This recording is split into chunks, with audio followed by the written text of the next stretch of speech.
evening, everybody. Welcome along to this edition of SportsView on learmedia.tv. Usual email info@learmedia.tv. And don't forget to press the red button on the right hand side to subscribe to our channel. Good evening, Joe Waters, and welcome. Good evening, Pat. Great to see you. Great. And myself and Joe are soldiering tonight. We're going to knock you out with our knowledge for the next 3/4 an hour to an hour or so. Obviously, we're going to be looking back just briefly at the Super Bowl, which was on the early hours of this morning, Irish time, which I didn't stay up for all of it. I watched the part of it, but I had to be up early. But I saw some of it today. Fantastic match, Joe. It was a great match. Right from the very start, it was it was really interesting. Both teams were on top of their game. The two quarterbacks were absolutely fantastic, and it was just a great, great entertainment the whole way. Yeah, and I mean, Kansas City proved they were. I mean, and it's an old cliche, I know, but they were the foreign team.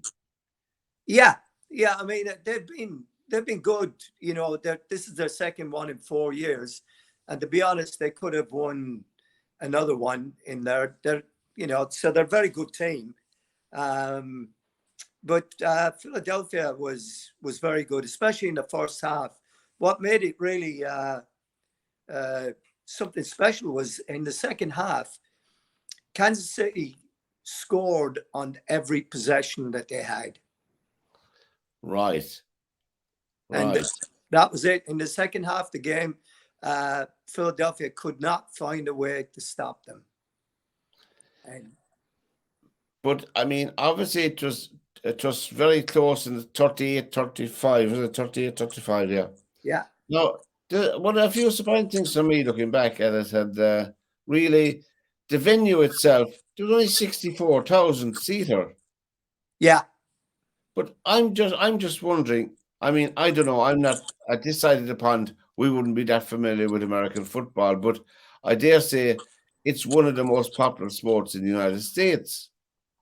Oh yes, yeah. And you would think that they'd have a central venue for all the Super Bowls that could house 100,000 or 120,000.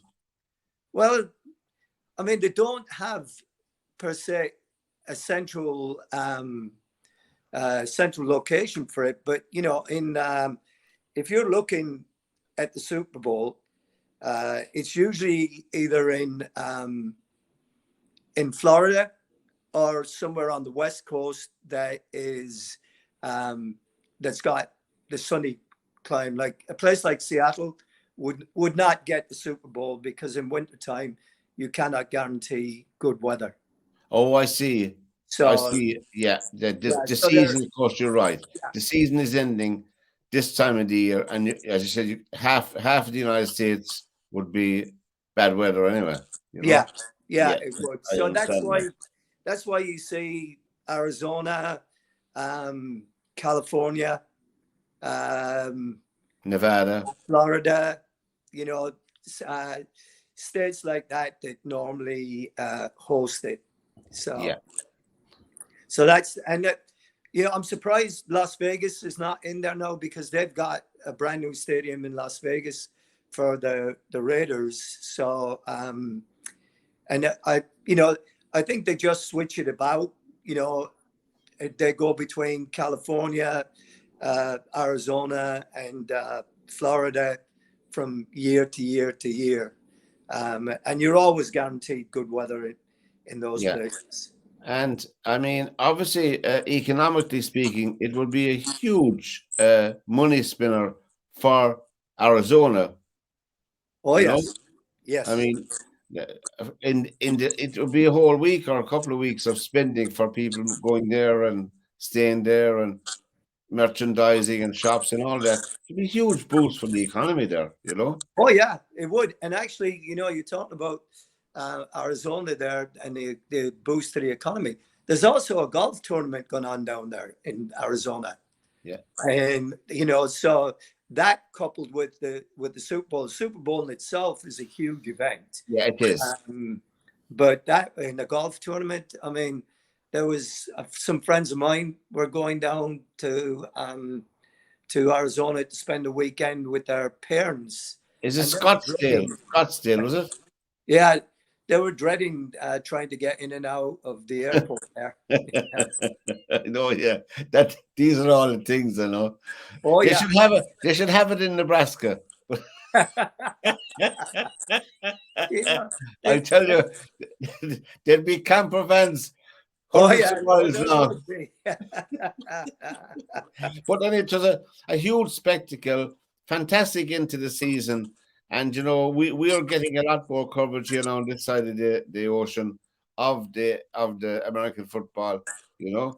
And I think a lot of people are familiar with an awful lot of the players. But Sports Use the program with Joe Waters and myself here on Monday, the 13th of February.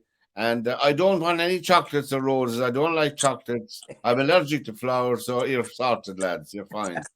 And Tell them they can send me your chocolate. I'll take Irish chocolate anytime. and I suppose the other event over the weekend, from our point of view here, in our perspective, is the rugby. I know. Did you see any of that, Joe? Did you get a chance to see any of it, or did I you? did. I watched it all. I watched all the game. And I was. I'm not trying to downplay the thing. I was surprised at the result of the match between Ireland and France. I did expect Ireland to win because France were poor against Italy, and they really did not raise their game to a whole lot level against Ireland. I think Ireland coasted through that in the second half, you know? Well, it became an interesting game in the second half. There was a lot more kicking going on in the second half than there was in the first half. So, you know, I mean, I thought the first half was just a great game. Two teams battering each other, and you know that just thinking about, as I was watching the game and thinking about it, I'm thinking to myself, wow, if we play them in France in the World Cup, that's going to be one hell of a difficult game for us. I mean, just with having their own crowd. I mean, they had a big enough following in Dublin, but you know, to have them over there, and just some of their players were absolutely. I mean, they were lightning when they got possession of the ball. Oh, I mean, the French are I love watching the French playing. Yes. You know, there's a flamboyance about them. There's a, you know, there's a freedom. They play with that freedom that you think of the great French teams way back in the 70s and the 80s. You know, they were just sensational when they put their mind to it. They remind me, funny enough, of like Nick Kyrgios, the tennis player. Yeah. He has all the talents, he has all the shots, and he won't apply himself fully to the job, you know? Yeah. Well, he could be a superstar. The French, I don't know what they're missing, but I'll tell you, we have to consider now that Ireland has a realistic chance of winning the World Cup. Oh, I would definitely. I think that, you know, we're serious contenders for it. Oh, I mean, the one thing that's always, even back in the days when Fred Cogley was commentating on the rugby for RTE, the French were always just a joy to watch. Oh, you were just hoping that they were going to have a bad day defensively or not be as electric as they normally were to get a result off of them. And they're, you know, if anything, that flamboyance in some ways is undisciplined and it costs you defensively. it does. And, I mean, even the yellow card yesterday for the guy with the that put his shoulder in on the I know, yeah. Lads. Because it's easy for me to talk, but I don't think it merited a red card. That's just me. You know? Well, yeah, I mean, I don't think it was. I don't think it was a red card, but I mean, it was certainly something that, I mean, he was punished for it by, being sent off. The team is punished. They have to make adjustments to it. Oh yeah, But, it threw off the but whole team. what would having 15 fellas on the field at that time, would it have made a difference to him? Would they have given them a better chance? Who knows? Well, certainly in the front row, he was the front row, wasn't he? On the props, was he? He was number 1 or 2, wasn't he? Mm-hmm. I think in the French team. But I mean, as you said, a player taken out of the pack means that you must reconfigure your whole team again. Right. Yeah. And didn't Ireland score a try while he was off? They did. Yeah. So I mean, that's a huge difference in it right there. That is a punishment enough, really. I mean, Murray and Sexton at 9 and 10 had a great game, but I still think that, I know it's a silly thing, it might be a silly thing to say when all is said and done, but I think the number 9 for France is absolutely sensational player. He was. I thought he was. I really thought he was outstanding. Oh, when he got the ball, I mean, he just wanted to run all day long. And he was 3 or 4 moves ahead of his own team. Yes, he was. He was often up in the air, and he was all alone because he was just. He reminds me of Pele in soccer. He was always four moves ahead, 4 passes ahead of everybody else. Yeah. But to me, it's disappointing they lost from a French point of view. From an Irish point of view, now they must find out they're top of the table with Scotland. Right.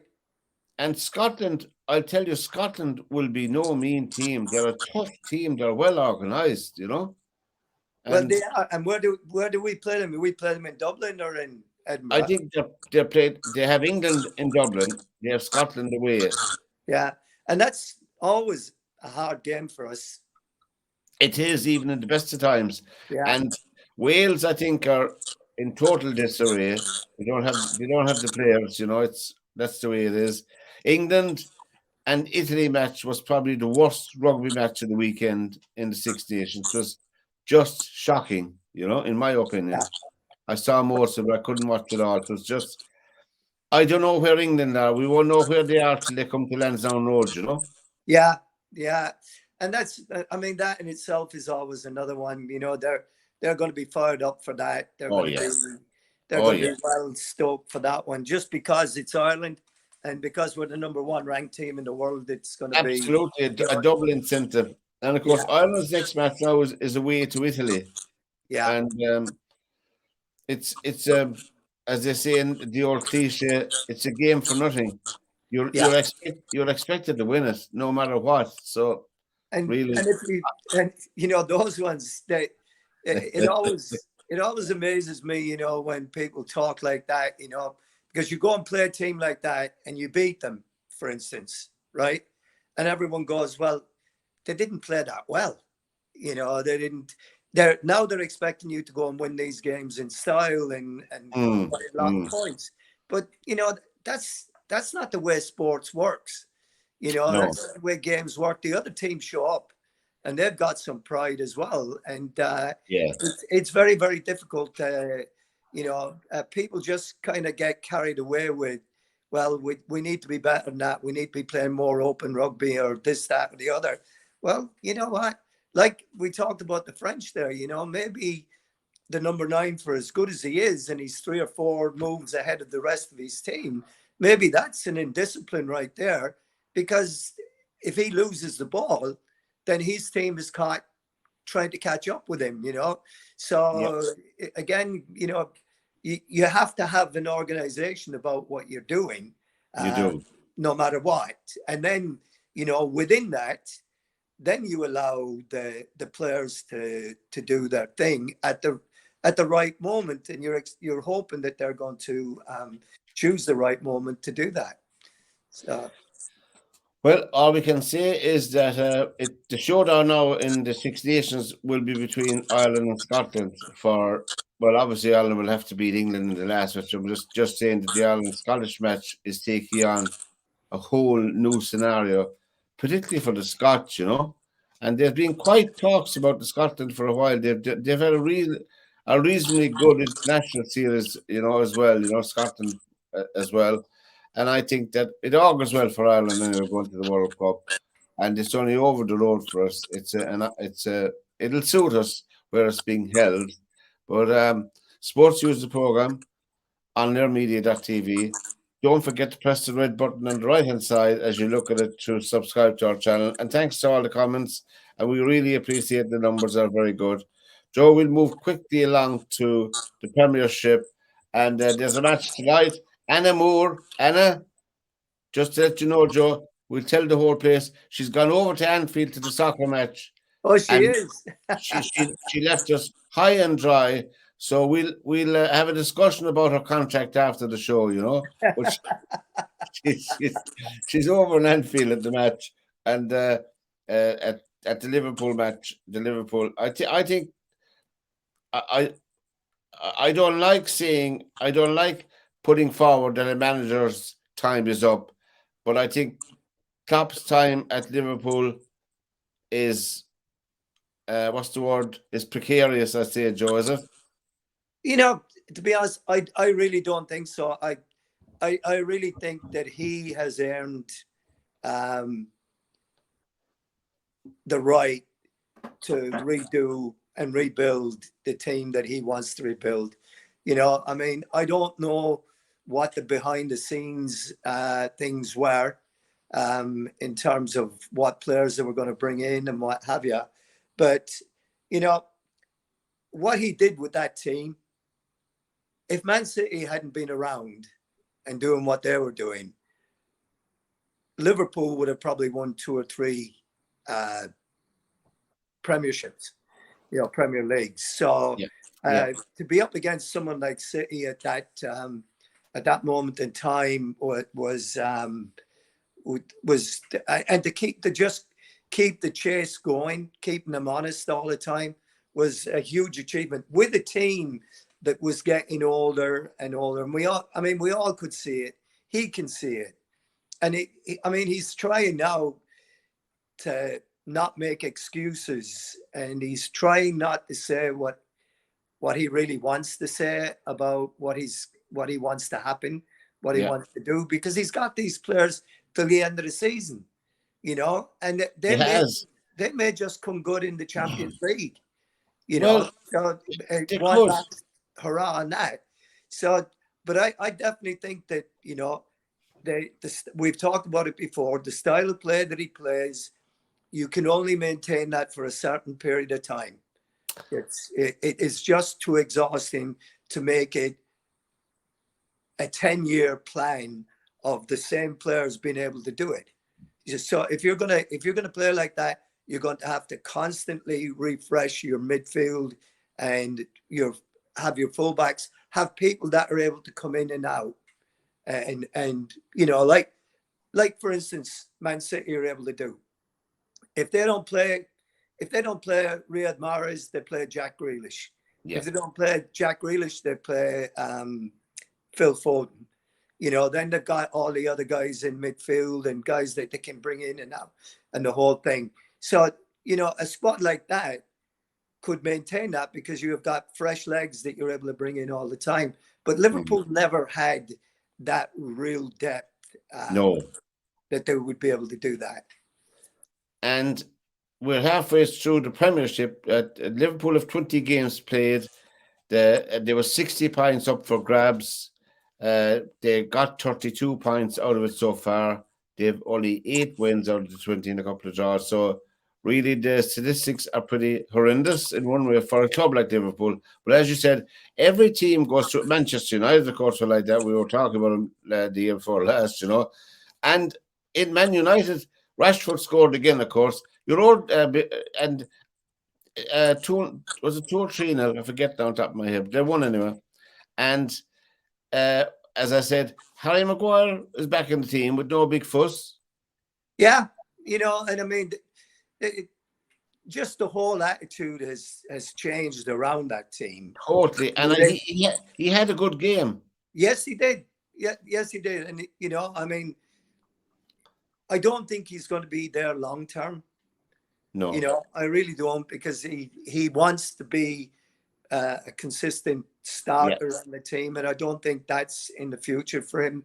no, There, but I will say this much: that since the addition of Martinez next to him, and then Dallo on the other side, and Malasia and Luke Shaw, it's a different United back group. absolutely. When you have three of those guys that are on their game and playing well, and it's good support for Harry Maguire, then he'll do a good job. But you know, it's just the whole attitude of United. You know, that there was a situation where when the last guy was there, two players started hitting each other, fighting each other in the middle of training. Yeah, And immediately, Ralph Ragnick was so appalled by it, he called practice to an end and said, "No, we're done with that. We're done with that today." He was appalled, didn't know how to deal with it.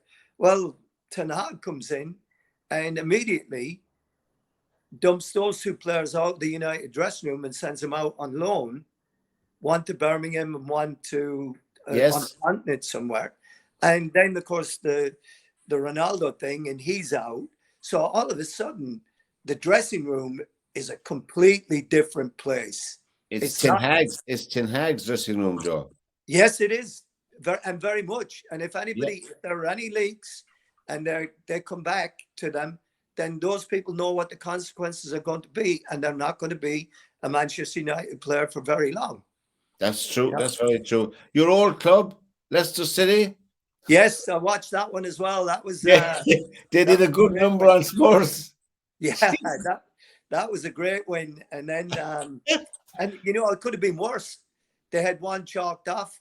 Yeah, I think they may have even had two chalked off, but they just seem to be, since the new players have come in, they just seem to be in a different place. And he seems to have just got the balance right with what he's got going right now. So hopefully it continues. we were talking about VAR over a few programs, and I really think it's time to drop it out of the match. Except it should be only used for penalties to make sure that it's a penalty. You know, Well, you know, I wouldn't disagree with you on that. it You shouldn't be know, used for because offside. I to mean, me, putting a fella offside because your finger is ahead of the rest, that's ridiculous.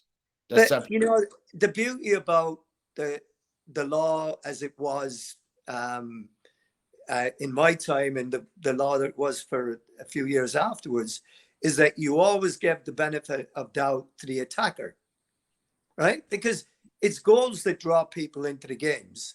Yeah, And if you are going to have a small toe that's past somebody's whatever, yeah. then and you're going to call it offside, then that to me is absolute asinine, and it's destroying the game. It's destroying the game, and there's no human being could see that on the field of play.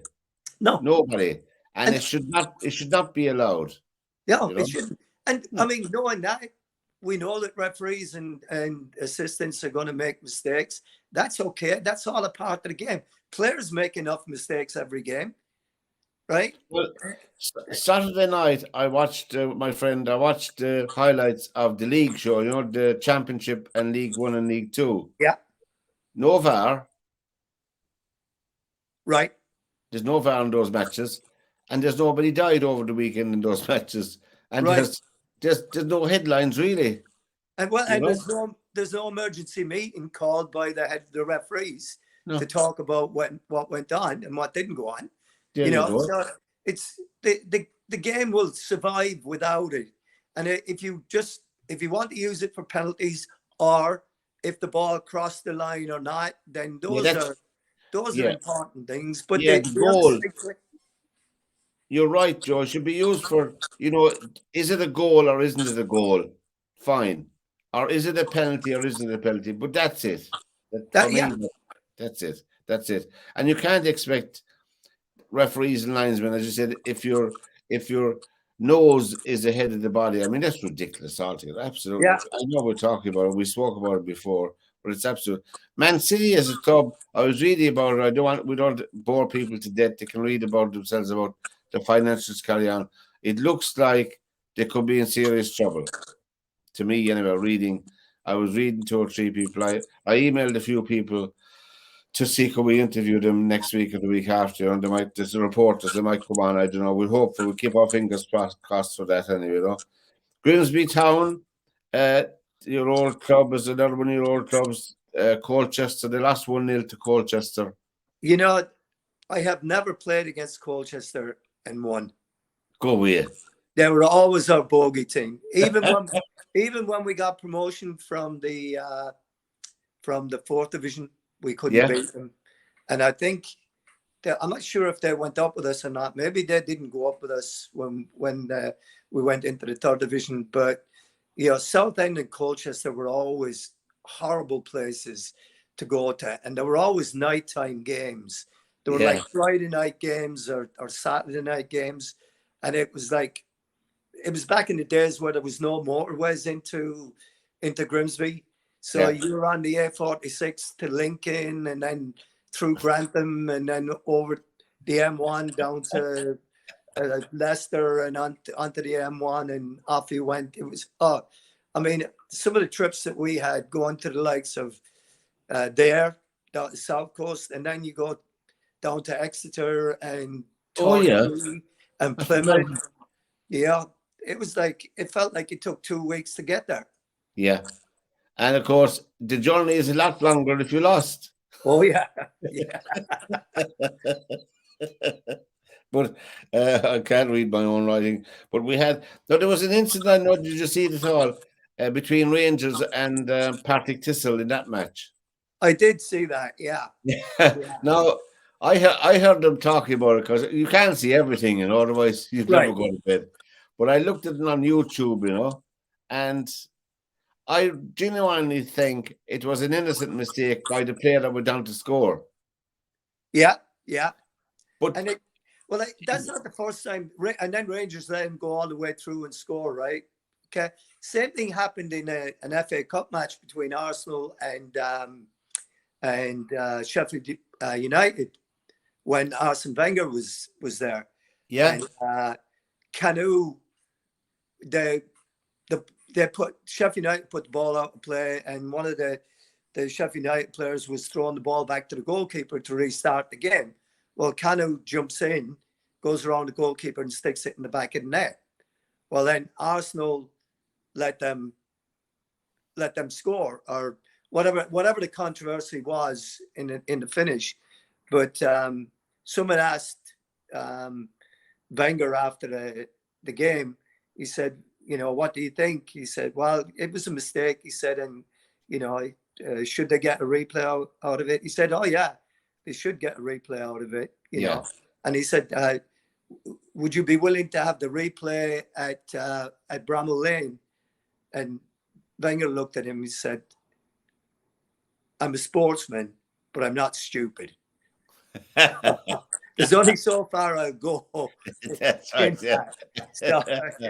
But so they had the replay, I think, and Arsenal won it. And in the Rangers match, I mean, your man, he scored a legitimate goal. People should understand this. He didn't break any law. Do you know what I mean? Yeah. He broke the law of fair play and sportsmanship. We know that, Yeah. But to be cruel about it, he broke no law of the game. But the magnanimous thing of the Rangers manager instructed the players to kick off. Partick Thistle went down the field, round the keeper, but Rangers won the match 3-2 for anybody interested in the end anyway. But that made it 2-2, And I thought it was a great gesture, because soccer Rangers Club did get a lot of stick for stuff down through the years. But I mean, that to me was, it was important, It is important because the cup winners get into Europe more money.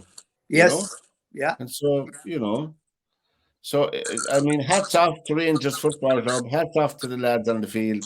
Hats off for fair play. There's too much of the other team going on all the time, Anna isn't here tonight. Anna is our boxing expert. It's 0-0 after 35 minutes in Anfield between Liverpool and Everton. So, who's Sean Dyche? Yeah, Hello, Sean. They won't be scoring many goals against Sean Dyche tonight, I don't think, yeah. But I mean, we'll see how it goes. It yeah. was 0-0 the last time I checked, and for technology, uh, it's let me for our listeners. I'm just checking on my phone there just to see. Liverpool have just scored on the stroke of half time. Liverpool are 1-0 at half time. Mo Salah. Oh, Mo Salah. So Anna, we forgive you the trip, Anna. She'll be on the high for that. Just a bit of boxing news. The World Boxing Championships for men and women are coming up soon. The women are scheduled to box in New Delhi next one to the month after, and the men are boxing in Uzbekistan. But so far, last Thursday, the IABA, the Irish Amateur Boxing Association, decided to boycott the World Championships because of because they don't see the change that was supposed to carry out by the International Boxing Association. And now the United States as well have pulled out of the World Championships because of that. And as you know, the Olympic Council itself took over the running of boxing at the last Olympics, and they're taking over the running of boxing for the 2024 Olympics in Paris because they didn't make the necessary changes at the International Boxing Association level. I don't want to get bogged down in all the news and the results, but the president of the International Boxing Association is from Russia, and he was being challenged for the presidency by a chap from the Netherlands, but he was disqualified from running on a technicality or something like that. People can look it up and think, but it's just forever, forever running. It's a pity because we've won a lot of medals, as you know, Joe, in boxing. We've won an awful lot of medals right. in the amateur game, in Olympics, Europeans, and World Championship. And we've Katie Taylor to look forward to this year, boxing here in Dublin. Where yet we don't know, but she will be boxing in Dublin. Be great to see. She probably only has one or two more fights to go in her career, and so we covered Super Bowl. But sports use the program on learnmedia.tv. Tell all your friends about us. Press the red button to subscribe to our channel, and thank you. And thanks all the lads to. Thanks to, I meant to say there a couple of weeks ago, thanks to everybody who shares our program, particularly the lads up in Pike Rovers, on their page. They share the thing and they look forward to it as well, Joe. They look forward to slagging you most of the time, but so we don't mind about that. We don't mind them slagging us all the time next door and to Yeah. everyone as well. And also to Limerick City Citizen page and the My Limerick page and all the other pages that not only do we share it, but they share it as well when they get it, which makes a difference as well. So I should have said that a long time ago. You and I, Derwin couldn't make it tonight, so we won't go into any detail in the golf. Suffice to say, the Scotty Scheffler won that golf tournament, the Phoenix Open. Right. That's There's the the one that was Phoenix on. Yeah. Open, yeah. Scotty Scheffler won it, which not alone did he win it, but he's gone to number one now as well. He unseated Rory McIlroy from the number one position. So Scotty Scheffler is number one now as a result of his win in the Phoenix Open in Arizona. That's what was on there as well as the Super Bowl. God, they had a good boost to their tills in Arizona over the weekend, Joe. Yes, they did. Good. Yes, they did. And as I said, these things make a huge difference. It's like the Ryder Cup coming here in 2027 in Adair Manor, which is not far away when you think about it. No, And no. so really, it's. I mean, they're building a whole new road for it. Believe Oh it or yeah, not, yeah. they're I can fast tracking a imagine. whole new road. So Yeah. we're broadcasting here, not far away from Shannon International Airport. So anybody coming in, we'll trip them up and get a few words from them at the airport. So There you go. we're excited about it ourselves. Oh, I mean, it's an amazing, experience. Oh, We had the U.S. Open here a few years ago in University Place yeah. down at, oh God, name won't come to me now. Oh, Chambers Bay. and it was just absolutely unbelievable. And we're fortunate enough that we had the infrastructure to be able to take care of it. We had the way. I mean, I went down to Peterson Field down in Lakewood, where they had fleets of school buses that were ferrying people to and from the tournament. Of course. Yeah. So people parked in this huge park. That it's a public park. Yeah. So it was open to everybody, and all these school buses just continuously drop people off, pick them up, drop them off their cars, and around again, just going in a full circle all the time. And That was fantastic. it was absolutely huge, and the way they control traffic and what have you with being able to get the players in and out and what have you was great. So it is an unbelievable experience. And I know they had it in Lahinch when the Irish Open was on in Lahinch. When myself and my son and my grandson went down, we got the regular bus from Shannon, but it only went as far as in its time. And we got off there, then it was fantastic. They had no cars after that. You're going nowhere. They had shuttle buses all the way out to the course. Bang, bang, bang. Oh, just so. And you could walk around because there was no traffic. Right. Except you were living. Part of it. And, except you were living there, you know. The best part of it is that all of the things that are happening on the course they all have tents, so that when the tournament is finished, the tents are all packed up and taken away. So you don't need a huge infrastructure on the course. No. To be able to handle it. They bring all their stuff in from outside. So it really is an amazing, it's like a village pops up overnight. And then disappears. Yeah. And we have the Irish Open this year again now, and Rory McIlroy is playing in it this year, which will add a couple of thousand more to the gate.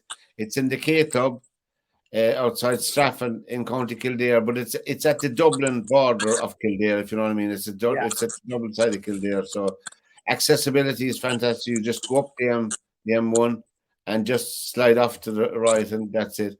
It's €50 for a day ticket, which is reasonable when you look at the prices of everything else around. Now, obviously, if you want to go into the copper and go into and spend real money, of course you can do that. But it's steep enough at £50. But if you have it, all children are free, but they can't be left running around on their own, Right. But accompanied by an adult, so which is great, It's great for us when we went to Fort Island to see the Open, and Dylan was at an age where he was free, Yeah, well, at the Open, I was very fortunate. A player that had played for me, I coached in high school, was working at the course. So he called me and he said, Joe, do you want to come down to the Open? I said, sure. He said, I've got a ticket that will get you in, and it will get you into one of the and free ticket, and it will get you into one of the tents if you want have a beer or something. Yeah. Another friend of mine was a Pierce County deputy sheriff, and he was working in a celebrity dining room kind of thing.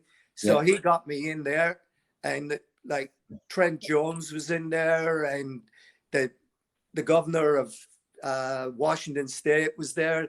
Former governors were there. It was like, you're hobnobbing with the high and mighty. It was, and everything was free. It was great. So what you're trying to say, Joe, is you were brought home in a police car at the end of the day. Yeah. I wouldn't be telling everyone that one now.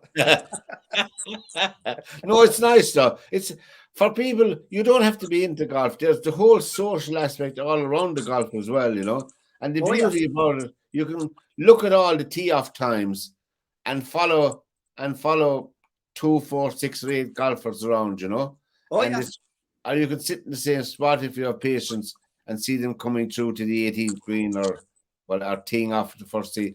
There's so much to see there, so much to do. But we're looking forward to the Irish Open in the K Club, and which is a huge boost with McIlroy. In fairness to him, as Yeah. a golfer, he's a huge draw as a golfer. Oh yes, he is. Yeah. It's like it's like Pele, or it's an iconic figure in golf. Like he's modern Tiger Woods in that sense, in having him in the field, and Yeah. all the usual fellas will be there. But that golf, the Phoenix Open was won by Scotty Scheffler. We had the Singapore Classic. Oh yeah, and Seamus Power was playing in that too, so he finished in the top 20. He finished at -7, Seamus Power, so he did well in the Phoenix Open. Did you The, did you huh? ever hear the story about Paul McGinley when he was captain of the Ryder Cup team? No. I forget now where they were playing, where they played, but they were in the hotel, and they woke up in the morning. He and the missus found me, and I said, I'll just pop down. I'll pop down to the restaurant and get us some tea. And we'll go get breakfast afterwards. So he walks out and he gets into the lift. And when he gets into the lift, there's this guy there, American guy, and he's talking. He said, "Oh, are you here for the Ryder Cup?" He says, "Yeah, I am." And he says to him, "This new captain they've got, McGinley, is he any good?" So he goes down, he gets the coffee, he goes back up to the room, and the wife is there, and he says, "You never believe what just happened." So I'm going down and lift. This fella says to me, he supports Europe, and he asked me, "Is this McGinley fella any good?" And his wife says, "Well, did you tell him who you were?" And he went, "I know." I just let it go.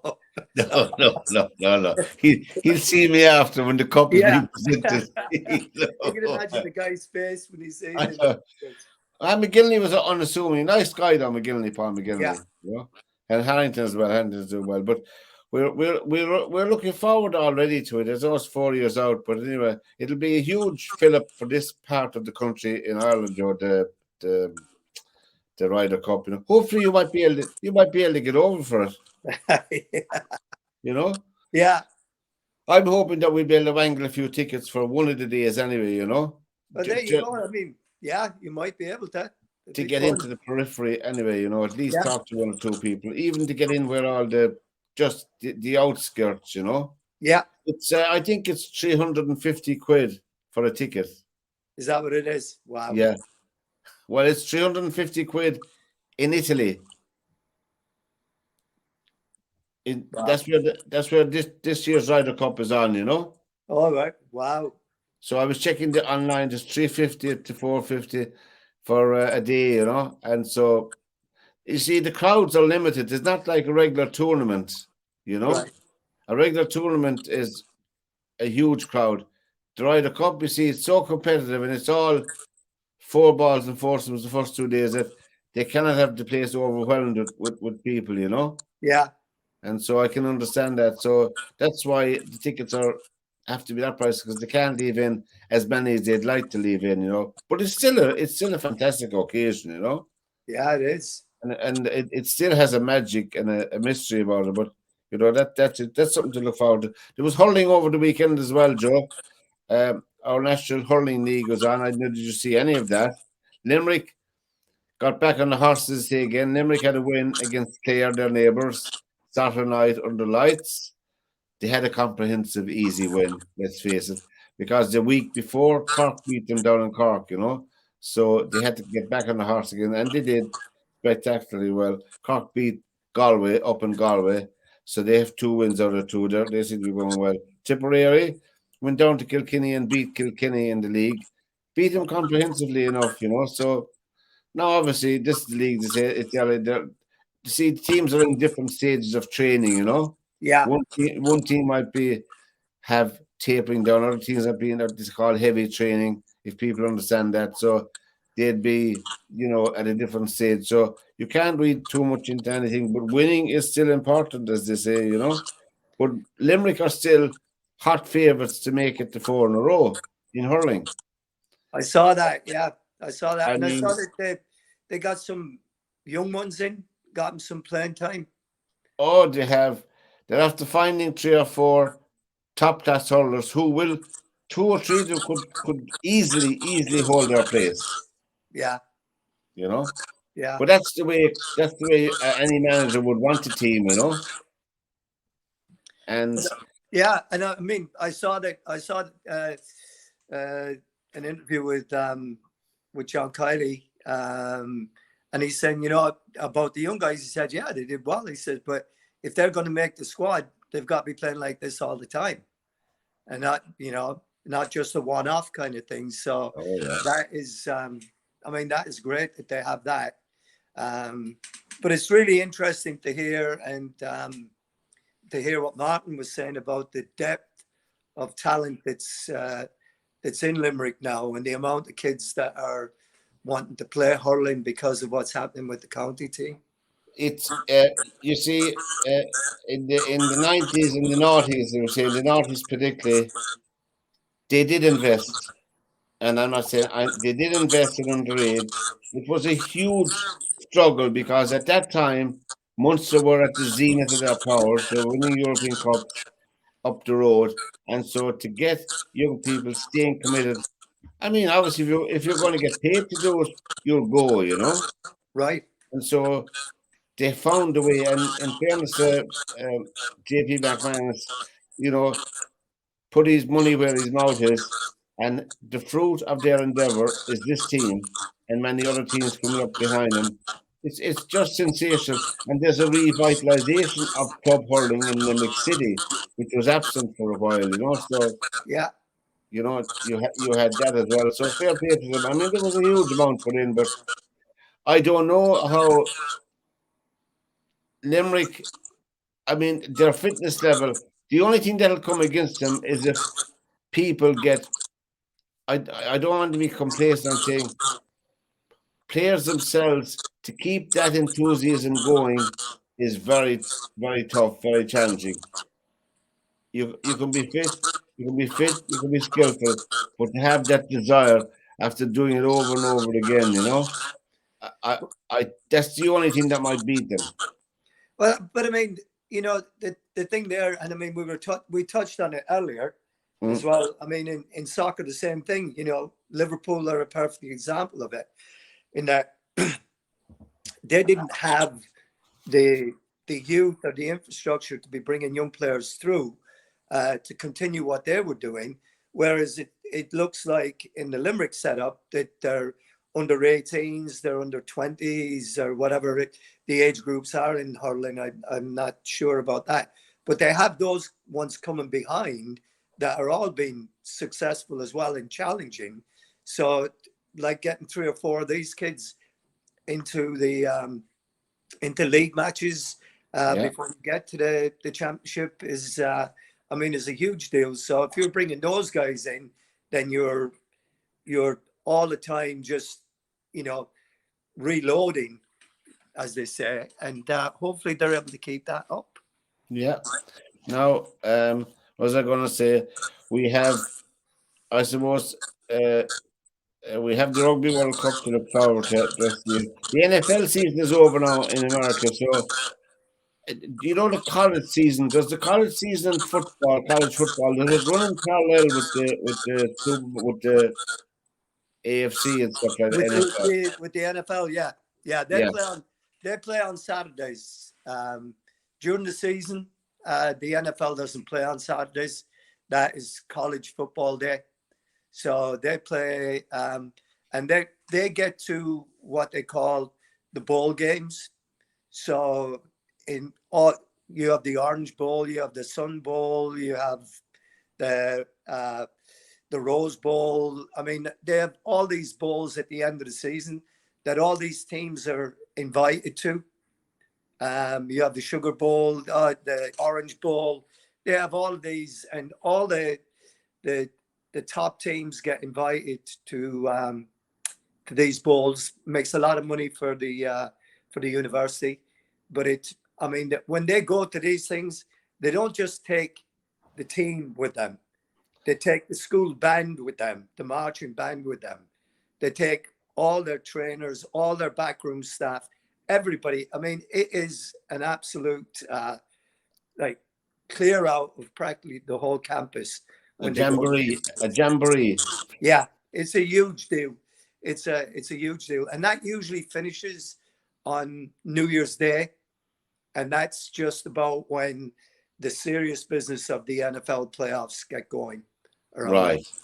So the college season, and then would Notre Dame be still a strong college football university? Yes, yeah, very much so. Would Yeah, that be would that be one of the top ones for talent, as they say? yes, it would. Yes, it would. Boston, Sorry, Boston. What about Boston? Boston College would be another one. Yeah. There would be one. The University of Washington here. We have Washington State here that are strong football programs, but you have the likes of Nebraska, Oklahoma, Miami, Texas Tech. Oh yeah, UCLA.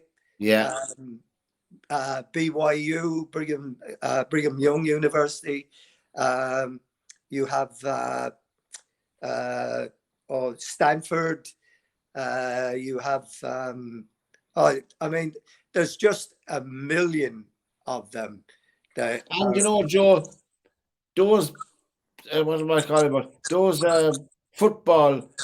I mean, they make a lot of money. They generate big income for the universities. Yes.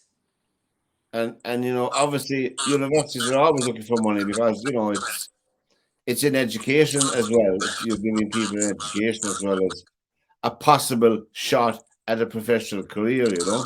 But, oh yeah, yeah. I mean, obviously not everybody makes it, but if which I suppose is the downside of it, really. And well, but I mean, the thing with it is that the athletic department in a big like USC, University of Southern California, right? Right. And then you've got California, the California Bears.